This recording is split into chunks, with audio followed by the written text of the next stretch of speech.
संगवाणी में महांगाई जो जिन बेकाबू, सब्जी फ्रूट रोजमर्रा जी शयुनि खे पर लगी विया। रेट लिस्ट इंतजामिया सां गॾु मोकल ते वयल। इन हवाले सां वधीक तफ़सील ॾियण लाइ असां सां लाइन ते मौजूद आहे संगवाणी मां CN न्यूज़ जो रिपोर्टर खुदाबख्श दहानी। जी खुदाबख्श, छा तफ़सील आहिनि?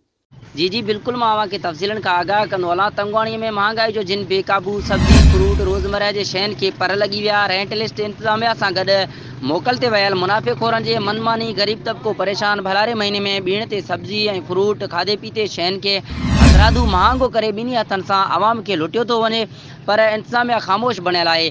आवाम जो चवणु आहे त रमज़ान खां अॻु ऐं हाणे वारे रेट में ॿीण ते इज़ाफ़ो कयो वियो आहे। शयुनि ते रेट लिस्ट में न आहिनि लॻल, जंहिंजे करे ग़रीब आवाम खे लुटियो थो वञे।